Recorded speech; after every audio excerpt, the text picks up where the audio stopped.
తెలంగాణ రాజకీయాల్లో ఇప్పుడు operation Akarsh hot టాపిక్గా మారింది. హస్తం పార్టీలోకి బీఆర్ఎస్ ఎమ్మెల్యేలు క్యూ కడుతున్నారు.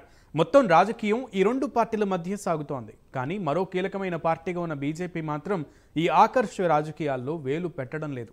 మామూలుగా అయితే ఆపరేషన్ కమలం ప్రారంభించి గ్రౌండ్ను దున్నేయాల్సిన బీజేపీ సైలెంట్గా ఉంటోంది. పిలిచినా ఎవ్వరూ రారని కమలం నేతలు సైలెంట్గా ఉంటున్నారా, లేకపోతే వ్యూహాత్మకంగా మౌనంగా ఉండిపోయారా అన్నది ఆసక్తికరంగా మారింది. అయితే తెలంగాణ రాజకీయ పరిణామాలపై పూర్తి స్పష్టతతో ఉన్న బీజేపీ పెద్దలు రాష్ట్ర నేతల్ని సైలెంట్గా ఉండమని చెప్పినట్లుగా తెలుస్తోంది. పార్టీలో చేరికలపై పెద్దగా దృష్టి పెట్టాల్సిన అవసరం లేదని సంకేతాలు ఇచ్చిందంటున్నారు. ఇంతకీ బీజేపీ కేంద్ర పెద్దల ప్లాన్ ఏంటి? Take a look on this story.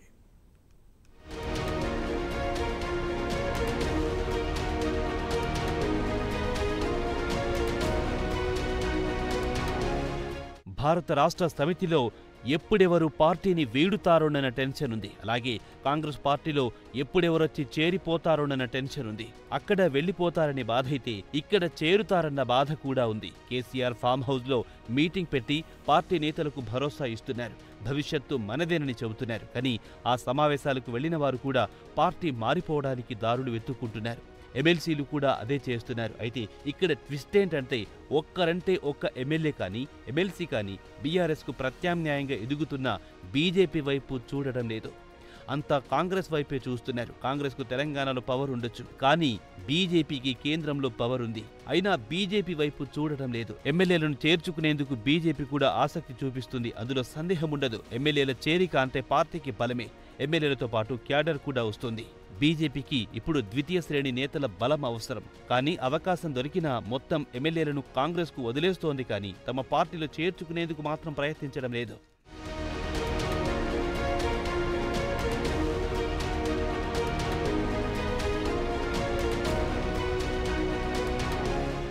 మరోవైపు పార్టీలో చేరుతామనొస్తే బీజేపీ ఎవరినైనా చేర్చుకుంటుందేమో కానీ కాంగ్రెస్ తరహాలో ప్రయత్నాలు మాత్రం చేయడం లేదు. చేరుతామని వచ్చేవారి విషయంలో మాత్రం ముందుకెళ్లాలని అనుకుంటున్నారు. కానీ రాజీనామాలు చేయాలని షరతు పెడతామని బండి సంజయ్ ప్రకటించారు. మరోవైపు తెలంగాణలో బీజేపీలో ఓ కీలక నేత కాంగ్రెస్లో పోయేవారిని ఆపేందుకు ప్రయత్నిస్తున్నారని, బీజేపీలోకి రావాలని లేకపోతే బీఆర్ఎస్లోనే ఉండాలని హెచ్చరికలు చేసినట్టుగా ప్రచారం జరుగుతోంది. కానీ ఎమ్మెల్యేలు మాత్రం భయపడటం లేదు. బీజేపీ పెద్దలు ఆపరేషన్ ఆకర్ష్ ప్రయోగిస్తే ఒక్కరిద్దరు ఎమ్మెల్యేలతో సరిపెట్టుకోరు. భారీ స్థాయిలో చేయాలనుకుంటారు. అయితే తెలంగాణలో గతంలో చేసిన ప్రయత్నాలు పూర్తి స్థాయిలో బెడిసి కొట్టడంతో ఈసారి పెద్దగా ఆసక్తి చూపించడం లేదని తెలుస్తోంది. ఎదురు దెబ్బలు తినడం కన్నా జరుగుతున్న రాజకీయాన్ని చూసి సరైన సమయంలో ఎంటర్ అవ్వాలని అనుకుంటూ ఉండొచ్చు. అందుకే కేంద్ర పెద్దలు కూడా పెద్దగా ప్రయత్నించవద్దని సంకేతాలు ఇచ్చినట్లుగా తెలుస్తోంది.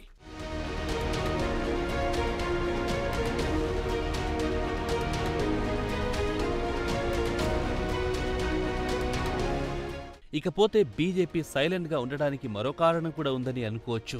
ఎంతమంది బీఆర్ఎస్ ఎమ్మెల్యేలు కాంగ్రెస్లో చేరితే బీజేపీకి అంత లాభం. ఎందుకంటే బీఆర్ఎస్ ఎంత బలహీనమైతే బీజేపీకి అంత లాభమని రాజకీయం తెలిసిన వారెవ్వరికైనా అర్థమవుతుంది.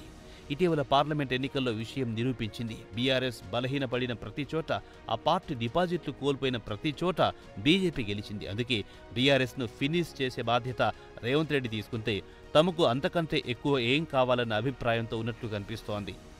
ఇప్పట్లో ఎన్నికలు లేవు. స్థానిక సంస్థల ఎన్నికలు నిర్వహించినా బీజేపీ చేయగలిగింది చేస్తుంది. అందులో ఎలాంటి ఫలితం వచ్చినా అవి వచ్చే అసెంబ్లీ ఎన్నికలపైన ఎలాంటి ప్రభావం చూపవని ఇప్పటికే రికార్డులు చెబుతున్నాయి. అందుకే కాంగ్రెస్ పార్టీ బీఆర్ఎస్ను ఫినిష్ చేసే బాధ్యత తీసుకుంటే పరోక్షంగా ఏమైనా సాయం చేసేందుకైనా రెడీగా ఉంటుంది. కానీ అడ్డుకునే అవకాశాలు మాత్రం ఉండవని అనుకోవచ్చు.